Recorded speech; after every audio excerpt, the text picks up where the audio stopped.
In today's workshop, we will have a special host. Sharon Delaney is an Emmy Award-winning and broadcaster, TED speaker, and so much more. She will teach us how to rock your next talk on camera. But before this, leave here in the chat the city that you are right now, and if you already know BigVU. Also, if you have any questions in the middle of this workshop, leave in the chat. Sharon, the stage is all yours. Thank you so much, Bruno. Hi, everybody. I'm so excited to be here with you all today. I am joining you from Raleigh, North Carolina, which is on the East Coast of the United States. For those of you who are joining around the world and across our country, I'm thrilled you're here today. And I want to, first of all, thank Bruno and his colleagues at BigVU because they have introduced their platform, which has been extraordinary. And I'm going to show you all of the things you need to do so that you can rock your next talk. And as we know, that's happening all the time now. As I said in the promos and the emails and in the social posts moving forward, whether you like it or not, you are now a broadcaster. I think all of us have recognized in the last couple of years with the pandemic that virtual communications creates efficiencies. It's able to connect us to people around the world, and it is here to stay. I love in-person meetings. I love seeing people in the same room as me. And that will continue. However, we also know that the hybrid form of the working world will also continue. And so why not get better at it?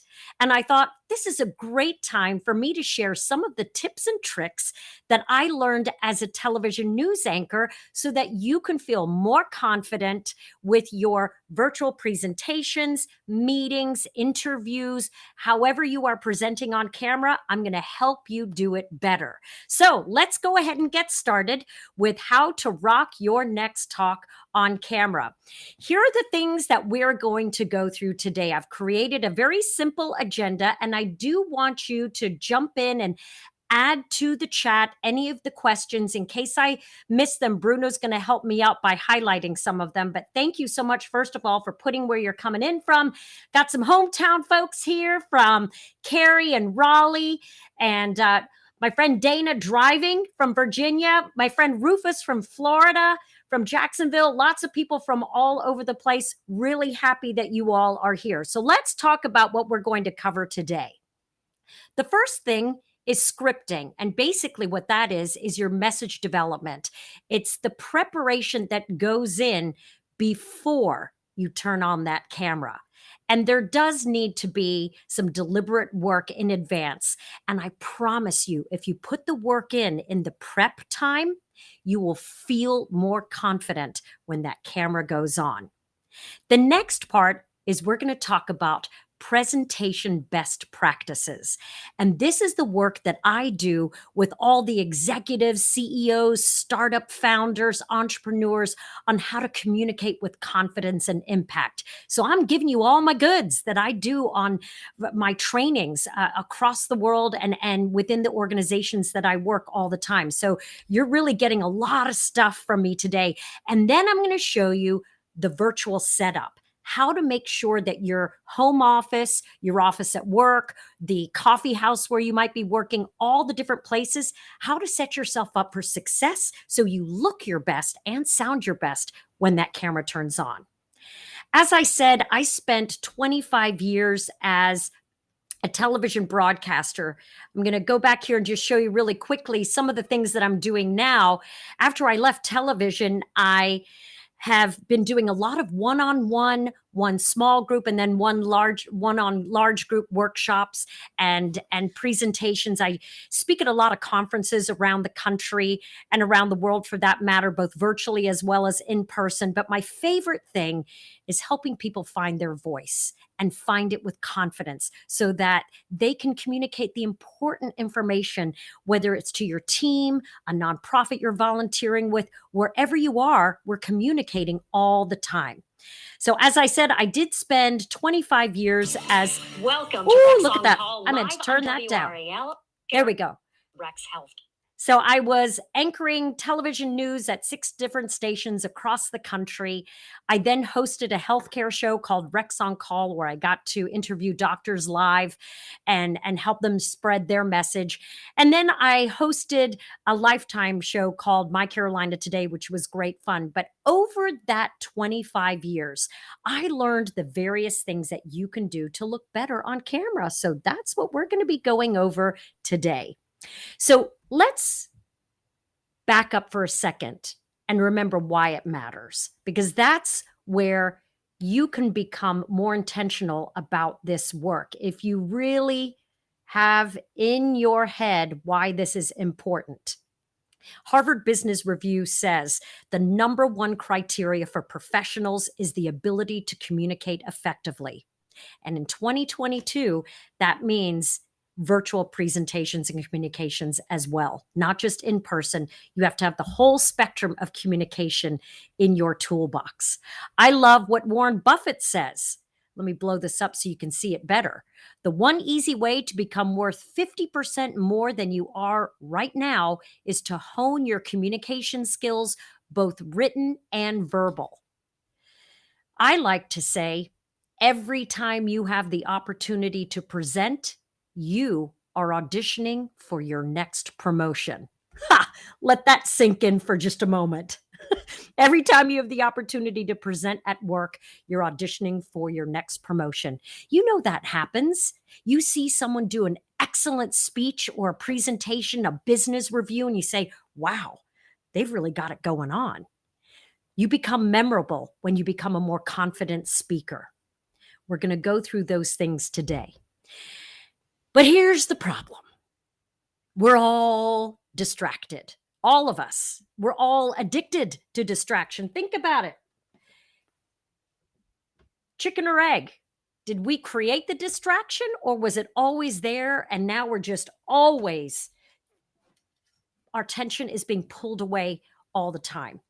And so this is where we need to make sure that you are grabbing your audience right off the bat and giving them great information, and then looking in a way that you are engaging them. And I'm not talking about vanity. I'm simply talking about using tips and tricks to make sure that they will pay attention to you longer. Here's a statistic from Ad Age. If you don't engage your audience in the first 30 seconds of an on-camera presentation, you're going to lose 33% of views. Whew, that is a heavy number. How are we going to get past that? I show you this picture of the goldfish. There were researchers who studied goldfish to see how long they would pay attention before swimming away. I'd love for you to put into the if you'll put into the chat, how long do you think goldfish can pay attention before they swim away from the side of the tank? Go ahead and pop in your guess. Any guesses there? All right. A lot of people tend to guess around 12 seconds, 5 seconds, 9 seconds, all sorts of different timings. But what we know from the research is that, 5 seconds, 15. Okay, here's what we know. A goldfish in this study was able to pay attention to whatever they were looking at the other side of the tank for 8 seconds before swimming away. Now, how long do you think humans stay engaged before we start thinking about the next thing? 30 seconds? 1 second? That might be the goldfish. Here's the deal.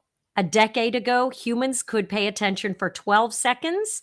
Now it's down to 9. So we're basically like the goldfish. However, you could be saying, that's ridiculous, Sharon. I've been sitting here listening to you for the last 10 minutes. Here's the difference. Humans have incredibly complex minds. Our brains are capable of doing multiple things at once. But we don't want that when we're speaking and presenting, particularly on camera, to keep the attention when you are in a digital presentation. The thing is you could be watching me right now and thinking about, ooh, what's for lunch? Or I skipped breakfast, I'm starving, or who's picking up so and so from school to go to tennis practice. We have these incredibly complex brains that can do multiple things at once, but we don't want them to do that when we are presenting. So that's why we need to make sure that we are engaging with our audience. And we begin, as I said at the top, with the preparation and the scripting. So, with our first piece, what you have to know is who is your audience. Today, as I was preparing for this presentation, I wanted to make sure that I understood from BigVU and from the people that I invited to this presentation, that I understand what kind of background you're coming from. Why do you need this information? And it's a broad audience. It's not just healthcare or finance or tech. We have a broad audience of people joining us from all over the world. So I need to make sure that my content fits that. I'm speaking in layman's terms so that everyone will understand what I'm saying. Because in person, people could raise their hand and say, oh, I didn't understand that. Virtually, I'm following the chat, but I may miss a question. And if I use uh, acronyms or all kinds of things that are confusing or not clear, I might lose you. So I want to make sure that I'm answering the question of who is my audience and that my content is created for you. So with the preparation of that content, we want to make sure that we are creating words for the spoken language, not for reading. As a newscaster, when I was a baby newscaster first getting started, I was writing these long, flowery sentences for my stories. I'd bring it into the news director for feedback, and he'd say, Sharon, stop with the SAT words and the difficult, long dictionary words. You are writing for the ear. People are listening to you. We need simple conversational language. That is the first big tip after knowing your audience. You must write your content for conversational spoken word, not for reading. And in the English language, oftentimes when we're writing, we sometimes use prepositional phrases. For the spoken word, it needs to be simple: subject, verb, object. Because when you hear that, it connects very quickly to the brain, and then your audience will understand you. All right, before we move to the next piece, are there any questions? Just pop them in the chat if there are. But in the meantime, all right, let's keep going. The next piece is using active voice. That is something that I had to learn as a television broadcaster when I had to simplify my writing. Okay, let's see. Do you have best practices for scripts for reels versus shorts versus longer? Yes, we will get to, yes, when we're talking about shorter, you have to grab your audience's attention right off the bat. And you also have to remember, yeah, versus longer form content. Yes, less is more, for sure. When you are preparing your content and then you're actually delivering it on camera, know that you're probably going to add more to it in the moment. And so make sure that you're not overwriting. Less is more. Okay, so let's talk again about active voice and what does that mean? Active voice is this: the subject performs the action denoted by the verb. Huh? All right, what does that actually mean? Here's active voice demonstrated. I launched ba ba ba. We outperformed ba ba ba. Our company invented XYZ. When you look at the breakdown, the opposite, passive writing, is this: the website was launched by, or instead say, our marketing department launched the website. First quarter results were led by. You're simply swapping it to make it active voice. The delivery method was invented by. Instead, swap it. And it looks like this. So the decision on next steps will be made by the committee. Change it to the committee will decide the next steps. Simpler, shorter, clearer. It gets right to the business of the message you are trying to give. how does the presentation work in BigVU? Yes, I was okay. So we're going to get to that here. Yes. So I'm going to show you now talking about the teleprompter. When I create promo videos, and a lot of you who might be influencers or coaches or speakers, or you might be in learning organizational development at your company, or you might be an HR person trying to get people to sign up to come and learn from an online course that you might have, or you have a live event. Sometimes you might create a promotional video inviting them. Instead of doing it over and over again until you get it right, I simply pop my script into a teleprompter using the BigVU app. And I'm going to show you how I do that from the newscaster standpoint. Here is the script I wrote to promote this webinar. Like it or not, you are now a broadcaster. Speaking, presenting, interviewing, and connecting with people on camera is the new norm. As you know, the pandemic forced nearly everyone into their home offices, but business goes on. So we adjust and learn to function in our new norm. Okay, you'll notice a couple of things. It's very conversational. Now I'm going to show you what I do to this script, my treatment of this script before I put it into the teleprompter. Watch this. I use visual cues so that when it's going in the teleprompter, it immediately reminds me, ooh, I need to pause here, or ooh, I need to emphasize this word. Here are the marks that I use. Like it or not, ... So ellipses, ... You see how I've capitalized that, are now a broadcaster. And then you'll notice I've got the little red box around it with a slash. That slash tells me I need a mini pause. I need to pause just very slightly before moving on to the next sentence. Speaking, presenting, interviewing. Do you see how I've got ... It's easier for the eye to see those ellipses instead of just a comma. So when it's scrolling in the prompter, you're going to see that easier. Now, if you look down furthermore into the script, so we adjust and learn to function in our new norm. And then you'll see I have a double slash. That tells me pause a little bit longer.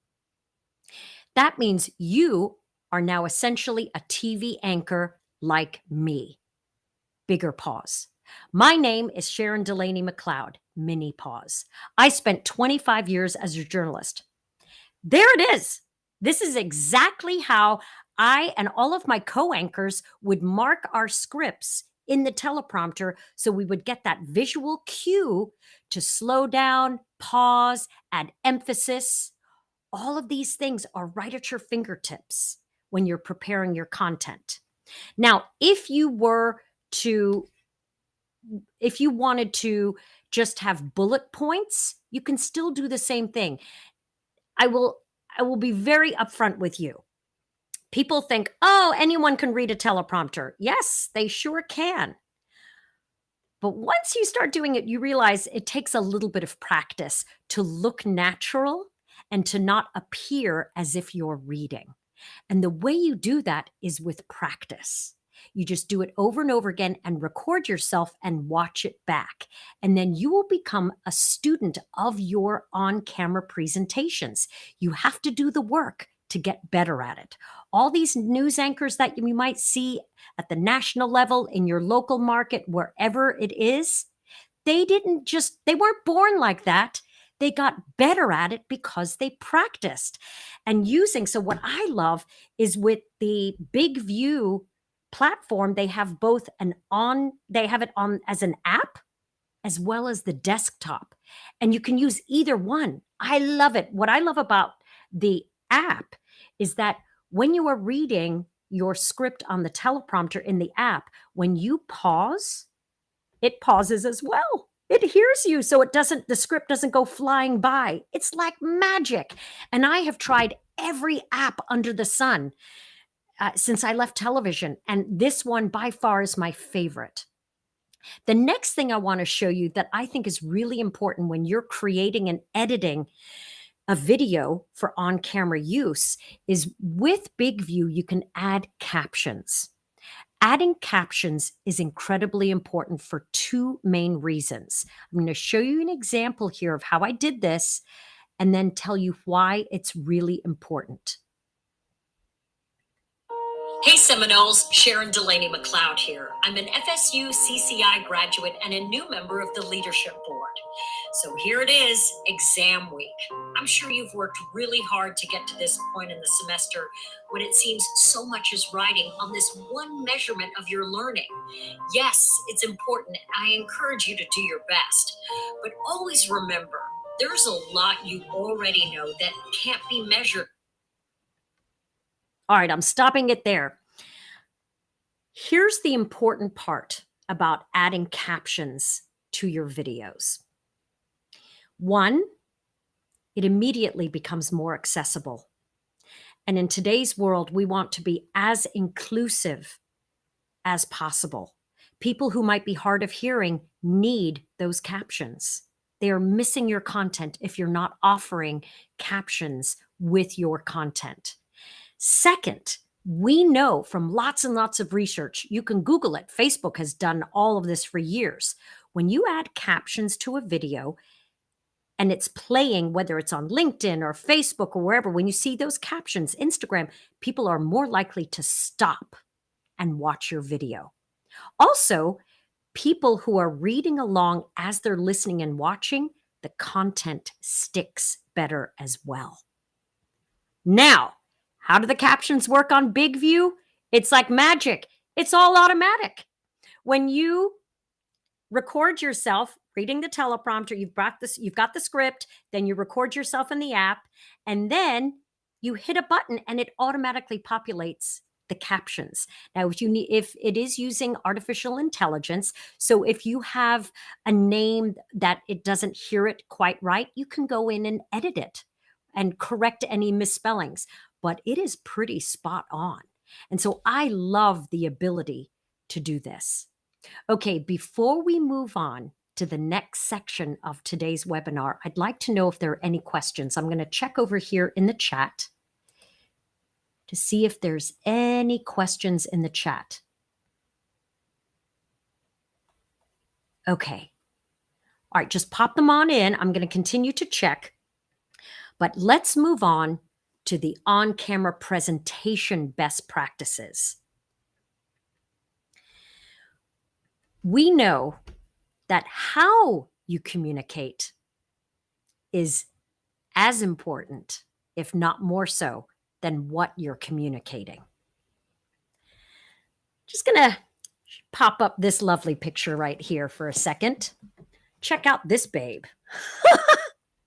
This, I don't know how my mother let me out of the house. This is me in the 10th grade. I was about 15 years old. That is some kind of haircut. I don't even know. That's a mullet on steroids.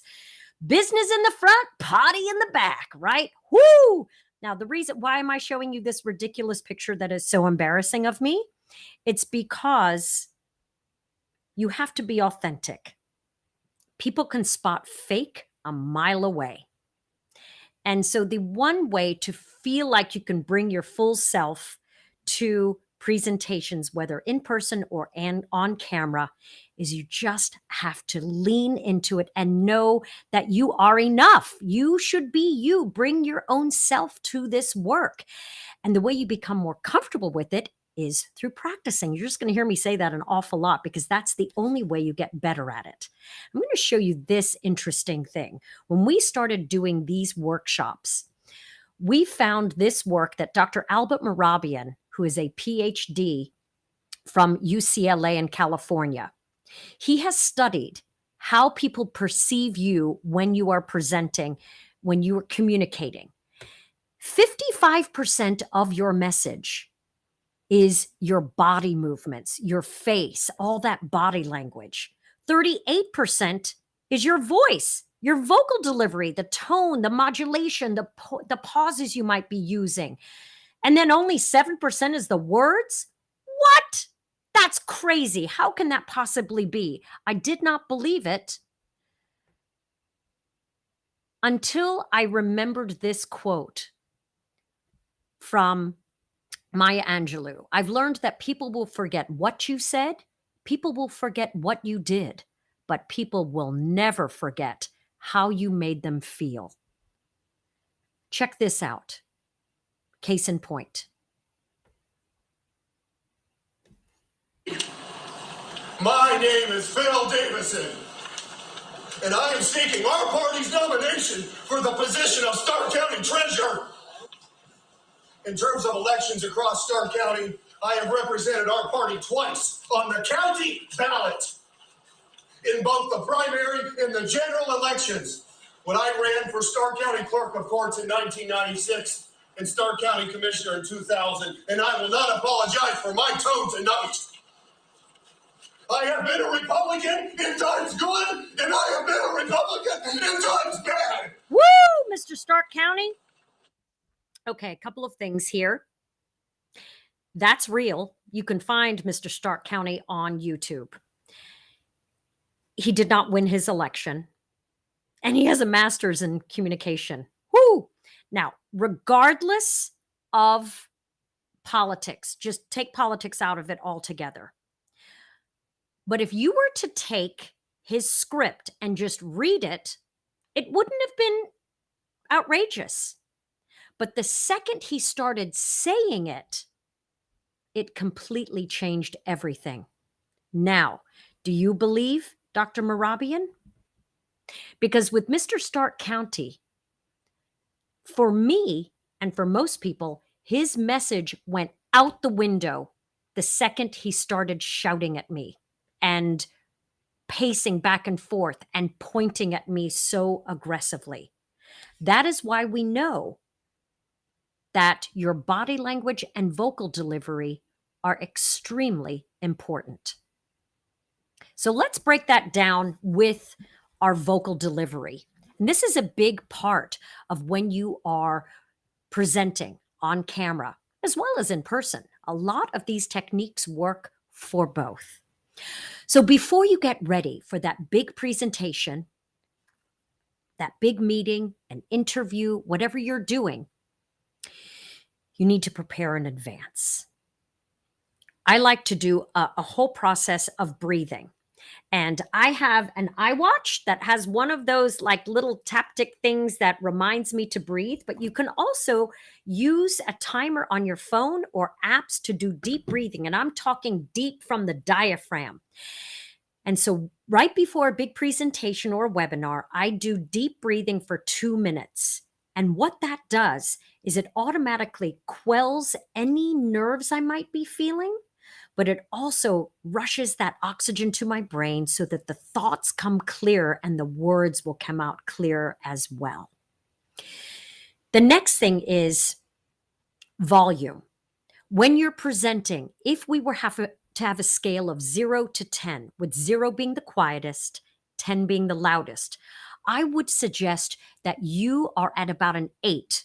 I would rather have you be a little bit too loud than not loud enough.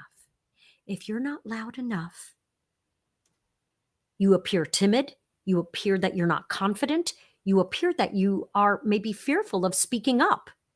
When you speak at an 8, if it's a little bit loud, with technology, the person on the other end, your audience, can turn it down a little bit. But if you're too quiet, when they turn up the volume, it could make the sound overmodulated and not clear. So that's why you want to make sure you have the proper volume. The next piece is inflection.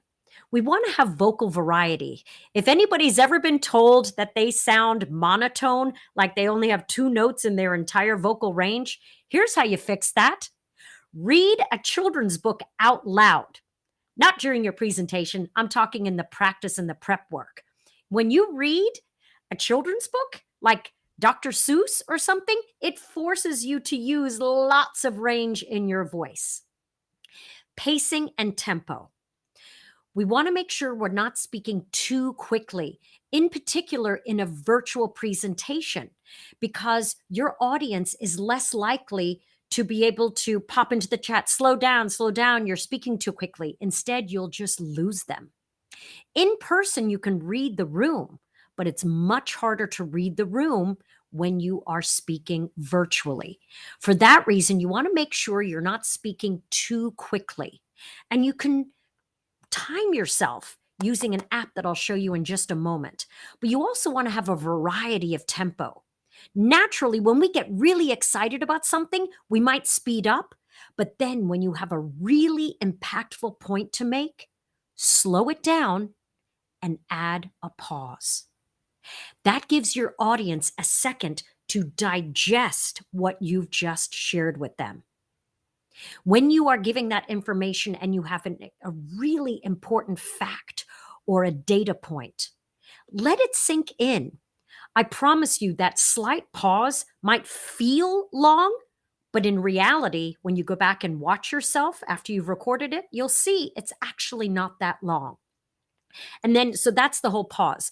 Adding pauses, not all over the place, but at specific areas of content really helps to make a point of that part of your presentation. It's really helpful. Okay, now the next piece is vocal graffiti.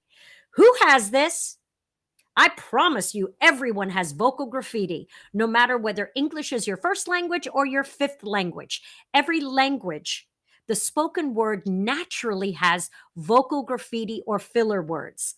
Ums, ahs, wells, so's, thens, likes. I happen to be a sewer, not a seamstress, but a sewer.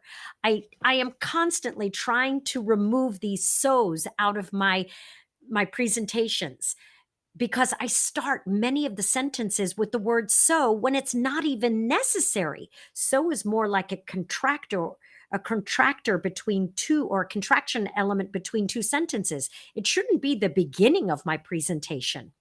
These are things that you can really learn how to eliminate with practice once you become aware of it. The next thing are two vocal tendencies that a lot of senior leaders at organizations where I do trainings tell me, please, can you try to get people to stop with the upspeak? Let me know if you recognize this.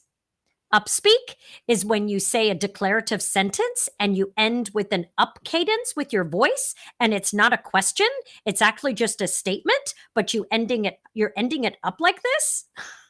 It's like a valley girl, right? You want to try and eliminate that because it takes away your credibility. And we want to speak as naturally as possible and remove some of these tendencies that will make you look less credible. The next thing is vocal fry. Vocal fry. I have to lean into my microphone a little bit to make this happen. Vocal fry is when you fry your voice, your spoken voice. This sounds ridiculous, right? But I bet you've heard a podcast or two where the person is kind of like this. People joked that Michael Keaton when he played Batman used to speak like this. It's, for me, like nails on a chalkboard. The way to fix the vocal fry is with volume. You cannot fry your voice if you're speaking at the appropriate volume. Okay, the next piece, I'm going to show you a quick video of a presentation that uses all of the vocal elements that we just talked about. Here it is in action.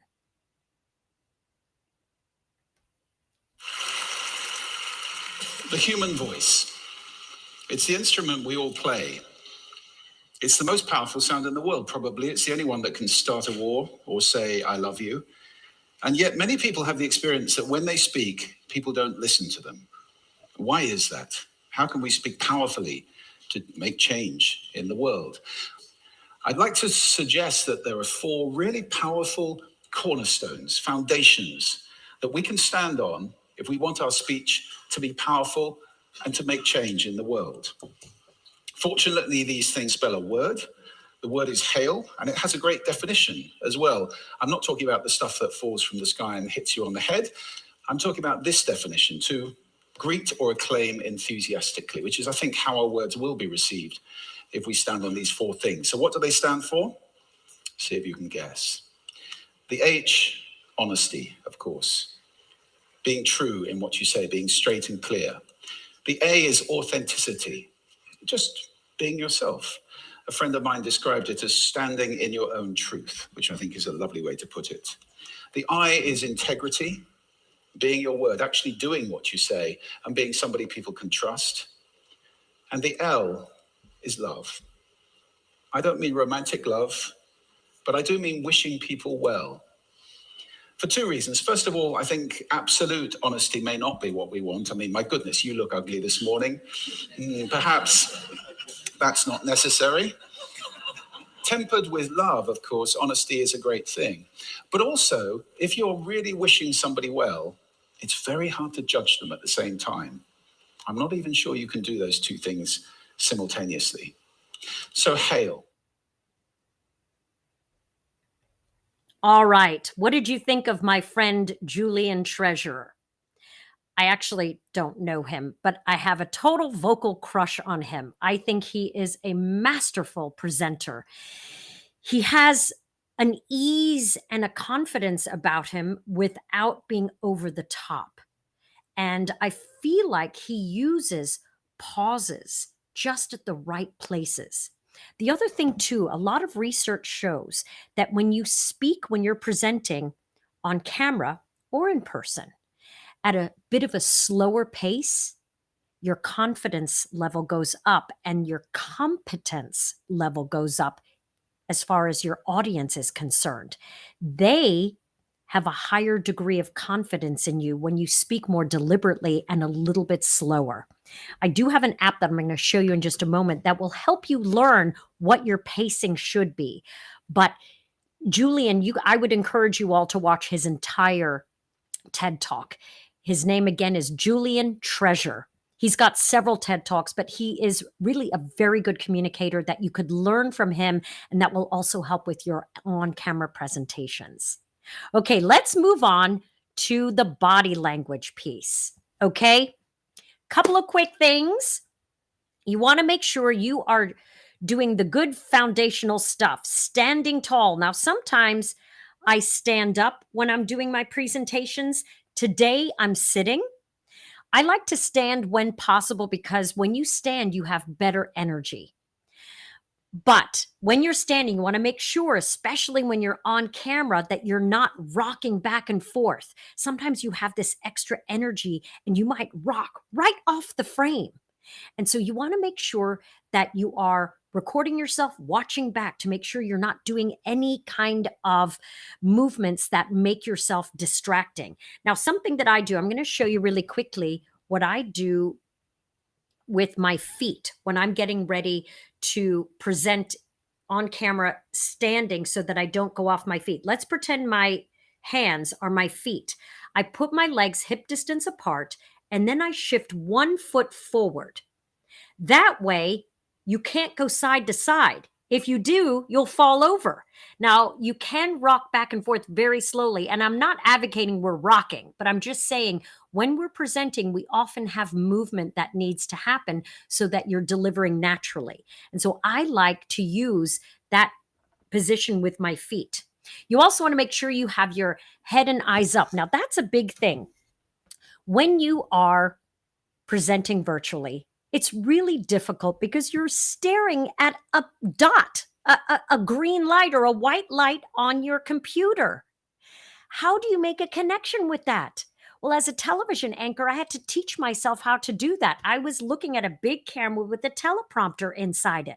I had to figure out how to make a connection. And in my mind, I constantly had to remind myself on the other side of that camera are people. People who need to hear my message, who need to hear this important news story. And you constantly have to remind yourself there is someone at the other side of that camera. Another trick that I used early on in my career is I would put a picture of my mom next to the camera. And you can actually do that because if you're presenting virtually from home, you can actually just place a picture of your loved one or a friend or a coworker behind the laptop. And that visual representation will remind you you are presenting to people because you want to try and look into the camera. because that will help make that connection. People can see when you're looking directly into the camera, and it makes a difference. The next piece are your gestures. I like to say that your hands, you need to use your hands. It helps you deliver more naturally. Also, when you show your hands like this, it actually tells your audience that you're approachable. Especially when your hands are in this position, by having all the body language experts will say, when you show the inside of your palms, you're actually showing a vulnerable place, which makes you immediately more approachable and then more friendly. When your audience sees that you're approachable and friendly, they're more likely to like you, and then they'll pay attention longer. But here's the rule. You want to keep your hands in the safe zone. The safe zone is like baseball, between your shoulders and your hips. So hands not up here and hands not way down here. You want to use your hands in that safe zone. The next thing that will immediately create more approachability is a smile, particularly at the beginning of a presentation. You can have not a big cheese ball smile, but a nice smile that is welcoming and warm. It immediately helps your audience connect with you if they see that you're friendly and that you're approachable. So smiling when appropriate. Now for the sitting piece, this is really important. And it's what we did as news anchors. When you are presenting virtually and you're sitting, you don't want to use the back of the chair. I'm in a very comfy chair with arms, and if I sat back like this in my comfy position, what happens? I look disengaged. I've got poor posture. Poor posture leads to poor breathing. Poor breathing leads to less clarity of thought, and then the words will not come out well. What you do is, when it's time for you to speak, scoot forward so that you're not using the back of the chair. Feet planted firmly on the ground. And this will force you to sit up straight. And with that good posture leads to the good breathing. Okay? Now, as anchor, like there's the old anchorman trick. If you're wearing a blazer, a long enough blazer, you can actually pull back the bottom of the blazer and sit on it, and that will actually smooth out the shoulders of your blazer. That's if you're wearing either a suit coat or a blazer. That's a typical anchorman trick. The other thing are more so for in-person, like you don't want to retreat when you come up onto a stage in front. You want to move with energy and purpose, and then you want to use your friendlies. This is harder to do virtually, but it certainly is possible. Your friendlies are those faces that you can see who are actively engaged, who are nodding, who are actively listening to you. That helps you, that nonverbal feedback helps your confidence level and helps you to stay engaged with your material. I would recommend that when you're doing your virtual presentations, if you continue to keep looking at yourself, you can turn on this, you can hide your own self view so that you stop looking at yourself.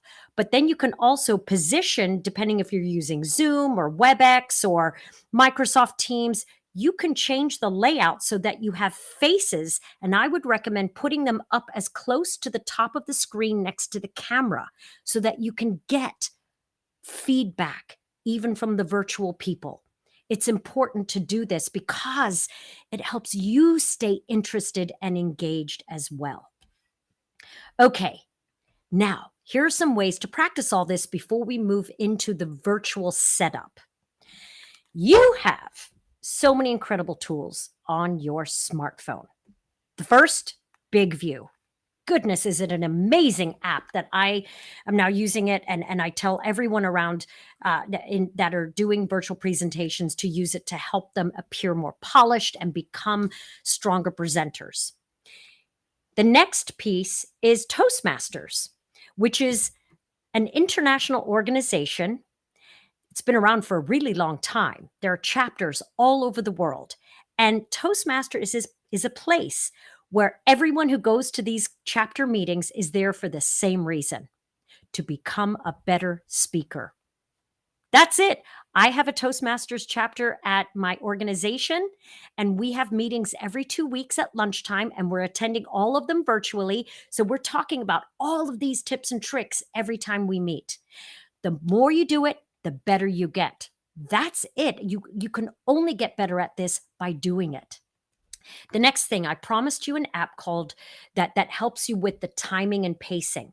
It's called the Like So app. I promise I don't get any affiliate links or any kind of commissions for this. This is an app that I bought because I think it's helpful. And what it is, it's an AI tool that listens to you when you're presenting. You put in the tool before you start your presentation what filler words you want it to listen to. I have it listen to all of them to find them. And then when you're finished your presentation, you hit stop and it will tell you which filler words you used, how many times you used them. It also gives you a letter grade.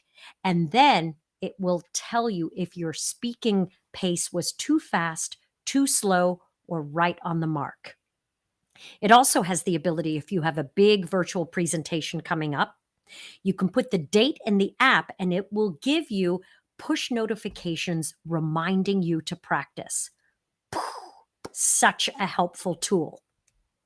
Okay, before we move into the virtual setup, are there any questions? Yes, I'm liking one of the comments here. I found that rocking slightly keeps my nervous system regulated. The challenge is not rocking so much that it becomes a distraction. Yes, amen. That's why I use my hands a lot. And so I have to try and tone it down a little bit. But yes, there's that nervous energy and it has to go somewhere. Yeah, that's why if you put your one foot in front of the other, you can go back and front and back a little bit, not side to side. It's less distracting. If you're at a podium, for example, you can go forward and backward a little bit, but not side to side. So super helpful. All right, let's talk about our best practices with your virtual setup. Okay. Who recognizes any of this? Look at the poor lady in the upper left. I call that the Law and Order look. And it's because it's horrific lighting. She's like in the witness protection program. She doesn't want you to see her face. And it's because she's got backlighting. All she needs to do is a 180 and have the light from the window coming at her face. The man in the middle is Will Reed, who is a correspondent for Good Morning America. And at the beginning of the pandemic, he was reporting from home. And good Lord, he's in his underwear. He didn't realize his camera was not adjusted correctly. He's cutting off his head and showing his underwear. Good Lord. And then the man on the right, that is too much headroom. So we want to make sure we are setting ourselves up for the most polished look. Here is my setup. The picture on the right is my dining room at my house. I have 2 thick books that I put my laptop on top of so that the camera on my laptop is eye level with my eyes. That way you're not looking up my nose. You're not seeing the ceiling up on the ceiling fan behind me. You are looking straight at my eyes. And I have a tip sheet that I'm going to give you all here in just a moment. On the bottom left is a picture of an office that we converted at my place of work to be a virtual presentation room. Because so many of us are doing virtual presentations, we actually set up a permanent office, a small room in our office. And I have one of those stand-up, it's like a cheap little stand-up desk I bought on Amazon. I raise it up and put my laptop on top of it, and I have one light to make sure that my face is lit up appropriately. And so that's kind of next level if you're doing a lot of presentations. Okay, now here is the tip sheet that I'm going to give you all. You all can, let me put this into the chat. Hang on one second. Let's see, can I put it right here? All right, Bruno, I want to make sure this goes to everyone. Bruno, I just sent it to you. If you wouldn't mind putting it into the chat so everyone can get a copy of this. This is a simple tip sheet that I've put together that you can download from my website. You can also go to my website and grab it. But this is what we are using for everyone to make sure that you have the proper setup. So tip number one, lighting. As I mentioned, you don't want to look like you're in the witness protection program. You want to have the lighting towards your face. If that means adjusting the furniture at your house, do it. Make sure that the window is coming toward your face. If you're using a window, set up your computer so that the light is coming toward your face, not your back. You also can purchase a ring light. You can get them for like 25, 30 bucks off of Amazon. I'm using that right now. The one that you see in that picture is the one I'm using right now. The second piece is your camera angle. I showed you how at my home setup, I have two large books that I put my laptop on top of. You want to make sure that you've raised your laptop so that the camera is eye level. Now you see the second picture down where I've got 3 pictures in a row. And this is what you're going for. The woman on the far right, where your eyes are at the bottom, at the top third rather. So if you were to break your screen into thirds, your eyes want to be at the bottom of the top third. That sounds confusing, but look to see how I've got that set up. You don't want too much headroom and you don't want to cut off your head. Ooh, a question. For glasses. Amy, oh my goodness. Hi, Amy. It's so good to see you. Major glare issues. Yes. Something that you can do to help with the glare is this. Let me pop this real quick. If you can, raise your light where it's 45 degrees above, not coming straight at you. If you can put the light, so if you've got a 90 degree, put it in the 45 degree angle. So if you were to raise your hand like this, try to put the light at that 45 degree angle and not straight at you. The other thing too, frankly, is to get anti-glare put onto your glasses. It is a little bit of an extra expense, but this world is here to stay. We're going to be doing this forever. So you might as well, the next time you go to get some new frames, get the anti-glare put on and then place your light at a 45 degree angle to try and alleviate that glare. The next thing is your audio. Oh, sorry. Let's go back to the background rather. Tip number 3, your background. And I'm going to show you my setup here in just a moment. You can either use a real background, which that's my preference, because when you use a green screen or virtual background, your lighting has to be really good. If you don't have great lighting, the virtual backgrounds and the green screens don't work very well. And also when you move your hands, that sometimes there's that drag that happens.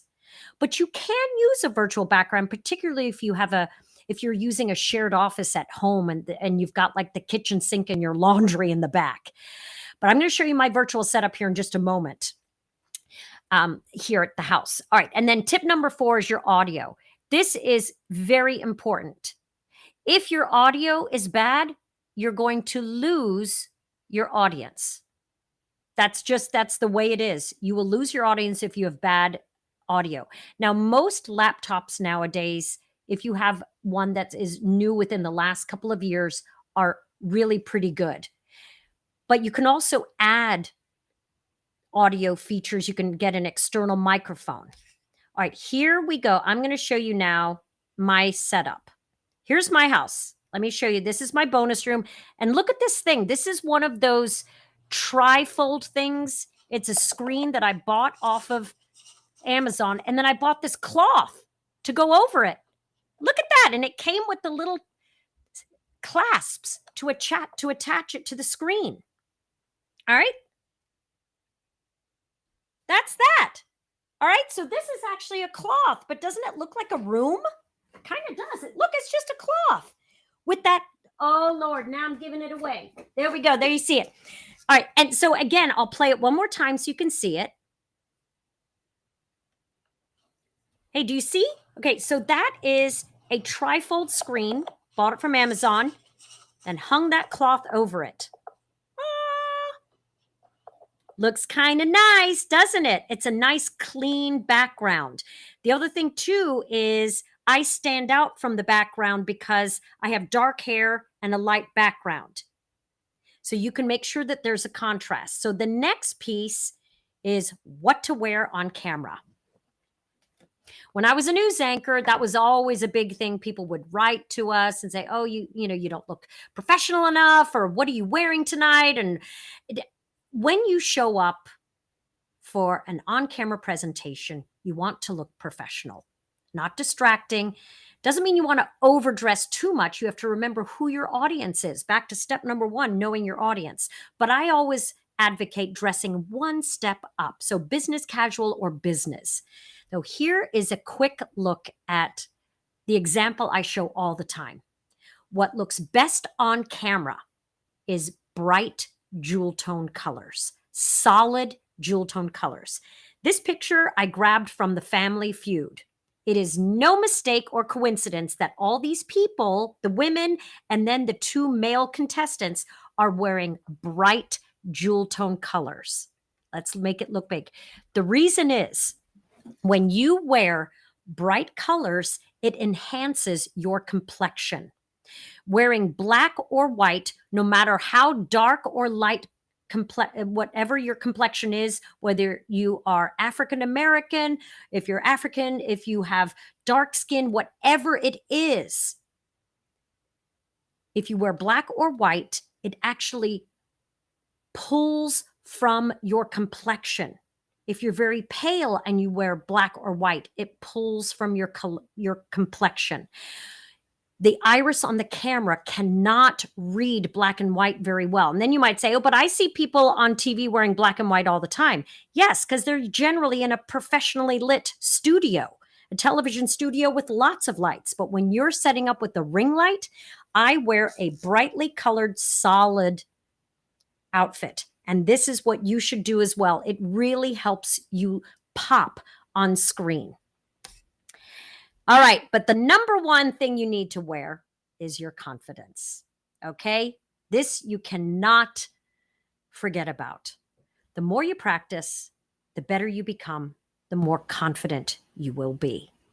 And it's only with putting in the work that you will get there. And it can take some baby steps and it takes commitment and time, but I promise you, if you take some of the tips and tricks we learned today, you will become better at your next on-camera presentation.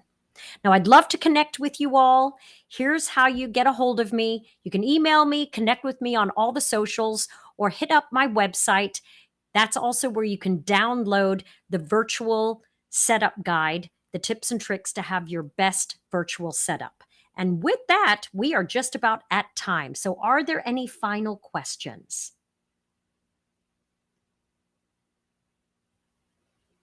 Any final questions? I really thank you for joining me today. I've had a lot of fun today. I hope you learned some best practices so that you will be able to rock your next talk on camera. Bruno, any last words?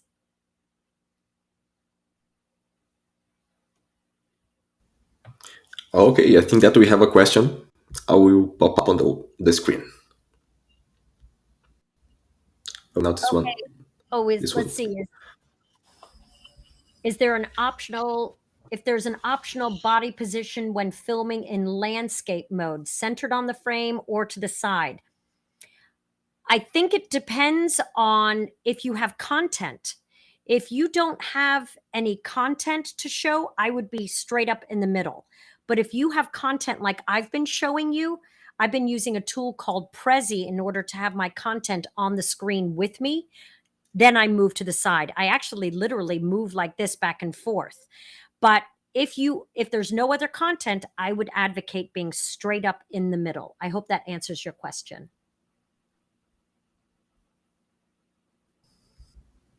Okay. Thank you so much, Robin. Thanks, Sharon. Thank you so much for this wonderful workshop. I think it helped all the users that were here.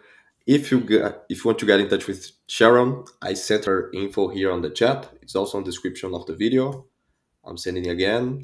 Final word, Sharon, that you want to share with us. Sure, words have power, and you can move hearts and minds with your communication. I would encourage you to lean into this kind of work because you never know where it will take you.